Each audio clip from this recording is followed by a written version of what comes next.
કેમ છો ફ્રેન્ડ્સ, પન્નાની રસોઈમાં તમારું સ્વાગત છે। તો રીંગણનું ભરતું તમે ઘણીવાર બનાવીને ખાધું જ હશે। તો આજે આપણે બનાવવાના છીએ દૂધીનું ભરતું। તો દૂધીનું ભરતું તમે બનાવીને ખવડાવશો ને તો જે પણ દૂધી ખાવાનું પસંદ નહીં કરતા હોય એ પણ આજથી દૂધી ખાવાનું શરૂ કરી દેશે।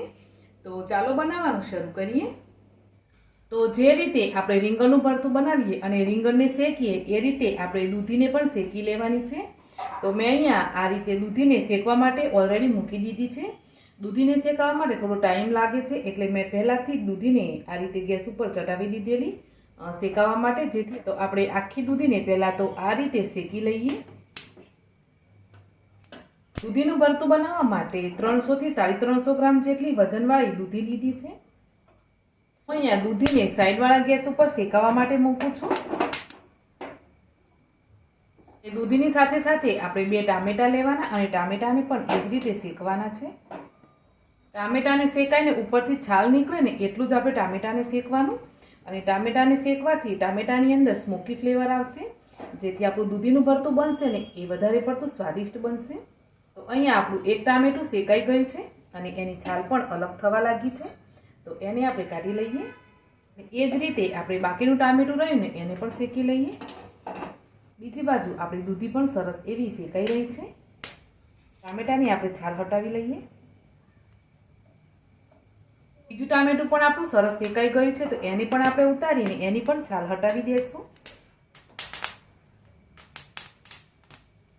તો અહીંયા આપણી દૂધી સરસ શેકાઈ ગઈ છે। આ રીતે જો તમારે ચૂલાની સગવડ હોય તો તમે દૂધીને ચૂલા ઉપર પણ શેકી શકો। હવે મેં 2 ડુંગળી લીધી છે, જેને મેં છોલી અને આ રીતે મોટી મોટી કાપી લીધી છે। તો આ ડુંગળીને આપણે ચોપરમાં નાખીને ચોપ કરી લેશું। ચોપ કરેલી ડુંગળીને આપણે ડીશમાં કાઢી લઈએ। તો ટામેટાને પણ આપણે આ રીતે મોટા ટુકડાઓ કરી ચોપરમાં લઈ લેશું અને ટામેટાને પણ ચોપ કરી લઈએ। તો ચોપ કરેલા ટામેટા પણ આપણે ડીશની અંદર કાઢી લેશું। હવે આપણે જે દૂધીને શેકેલી એ દૂધીની આપણે છાલ ઉતારી લેવાની। તો શેક્યા પછી દૂધીની તમારી છાલ છે ને એ આ રીતે ઉતારવાની, એને પાણીથી નહીં ધોવાની, નહીં તો પછી દૂધી શેકવાનો કોઈ મતલબ નહીં રહે। પાણીથી ધોશો તો દૂધીની અંદર જે સ્મોકી ફ્લેવર છે ને એ નીકળી જશે, એટલે આ રીતે જ તમારે એની છાલ ઉતારી લેવાની। તો આ રીતે આપણે દૂધીની છાલ ઉતારી લીધી। ફરીથી ચોપર લઈ લેશું અને આપણે જે દૂધીની છાલ ઉતારીને એ દૂધીને પણ આપણે ચોપરની અંદર ચોપ કરવાની છે। તો આ રીતે આપણે થોડા ટુકડાઓ કરીને દૂધીને ચોપરમાં લઈ લેશું। તો અહીંયા દૂધી પણ સરસ ચોપ થઈ ગઈ છે, તો એને પણ આપણે એક વાસણની અંદર કાઢી લેવાની। અને હા ફ્રેન્ડ્સ, તમે જ્યારે પણ દૂધીની આ રીતે ભરતું બનાવવા ઈચ્છો ને ત્યારે તમારી દૂધી છે ને એકદમ તાજી અને કૂણી લેવાની। એની અંદર બી છે એ પાકા નહીં હોવા જોઈએ, નહીં તો ભરતું સારું નહીં બને।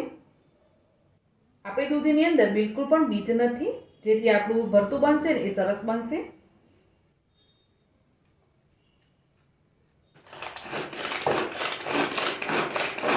બીજી વારની દૂધી પણ આપણી સરસ ચોપ થઈ ગઈ છે।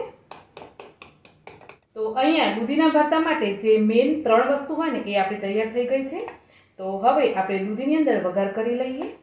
વઘાર કરવા માટે ગેસ ચાલુ કરી અને આપણે કઢાઈ રાખી દઈશું। એની અંદર 2-3 ચમચી જેટલું તેલ એડ કરી દેવાનું। તેલ થોડું ગરમ થાય એટલે 2 ચમચી જેટલું આપણે લસણ ઝીણું સમારેલું એડ કરીશું। તો અત્યારે શિયાળો છે અને આની અંદર છે ને લસણનું ફ્લેવર સારું લાગતું હોય છે, તો આપણે 2 ચમચી લસણ એડ કરી દીધું। હવે લસણને થોડું શેકાઈ જવા દેવાનું।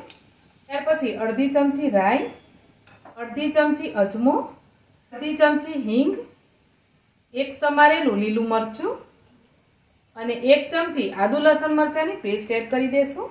આટલી વસ્તુને આપણે થોડી સાંતળી લઈએ। ત્યાર પછી ચોપ કરેલી ડુંગળી એડ કરી દઈશું। ડુંગળીનો કલર થોડો ગોલ્ડન થાય ત્યાં સુધી ડુંગળીને બરાબર સાંતળી લેવાની। તો ડુંગળી સરસ સતળાઈ ગઈ છે। ટામેટાની પ્યોરી એડ કરી દઈએ। ટામેટા એડ કર્યા પછી આપણે અડધી ચમચી જેટલું મીઠું એડ કરી દઈએ, જેથી ટામેટા સરસ ચડી જશે। ટામેટાને ચડતા 2 મિનિટ જેટલો ટાઈમ થઈ ગયો છે, તો હવે આપણે એકવાર ચેક કરીએ। ટામેટા ડુંગળી સરસ આપણા સોફ્ટ થઈ ગયા છે। તો હવે આપણે આની અંદર મસાલા કરી લઈશું। અડધી ચમચી લાલ મરચું પાવડર, અડધી ચમચી હળદર પાવડર, 1/4 ચમચી ગરમ મસાલો. અહીંયા મેં અડધી ચમચી જે સબ્જી મસાલો આવે એ લીધો છે, એટલે ધાણા જીરું પાવડર નથી લીધું. જો તમે ધાણા જીરું પાવડર નાખો તો સબ્જી મસાલો ના નાખો તો પણ ચાલે. હવે બધા જ મસાલાઓને બરાબર મિક્સ કરી લેવાના એકવાર. અહીંયા આપણા બધા જ મસાલા સરસ મિક્સ થઈ ગયા છે. તો હવે આપણે જે દૂધી ચોપ કરીને રાખી એ દૂધી આપણે એડ કરી દઈએ.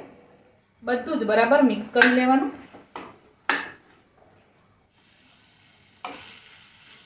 હવે આપણે આની અંદર થોડું પાણી એડ કરી દઈશું. પાણી એડ કરી મિક્સ કરી લઈએ. હવે ઢાંકણ ઢાંકીને આપણે દૂધીને બરાબર ચડવા દેવાની છે. વચ્ચે વચ્ચે તમારે 1-2 વાર ફેરવતા જવાનું અને આ દૂધીને ચડવી દેવાની. તો વચ્ચે મેં 2 વાર ચેક કરી લીધેલું શાકને. તો તમે જોઈ શકો છો ફ્રેન્ડ્સ કે અહીંયા આપણું દૂધીનું ભરથું બનીને તૈયાર છે. તો એની અંદર આપણે થોડું લીલું લસણ એડ કરી દઈશું. ઉપરથી થોડા લીલા ધાણા પણ એડ કરી દઈએ. ધાણા અને લસણને મિક્સ કરી ફ્લેમને આપણે ઓફ કરી દઈશું. તો અહીંયા આપણું દૂધીનું ભરથું બનીને તૈયાર છે.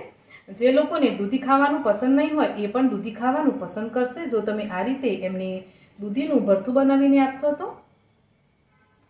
આ દૂધીના ભરતાને તમે પાવભાજીની જેમ પણ પાવ સાથે ખાઈ શકો છો અને મકાઈ બાજરીના રોટલા સાથે પણ સરસ લાગે છે. તો દૂધીના ભરતાને મેં છોકરાઓ માટે આ રીતે પાવ સાથે સર્વ કર્યું છે અને અમારા માટે મેં મકાઈના રોટલા સાથે બનાવ્યું છે. તો તમે મકાઈ, ઘઉં, બાજરીના રોટલા સાથે પણ ખાઈ શકો અને આ રીતે પાવ સાથે પણ આને સર્વ કરી શકો છો. તો તમને દૂધીના ભરતાની રેસીપી કેવી લાગી મને કોમેન્ટ કરીને જરૂરથી જણાવજો. રેસીપી ગમી હોય તો ફેમિલી ફ્રેન્ડ સાથે શેર કરજો. ચેનલ ઉપર નવા હોવ તો ચેનલને જરૂરથી સબસ્ક્રાઈબ કરજો.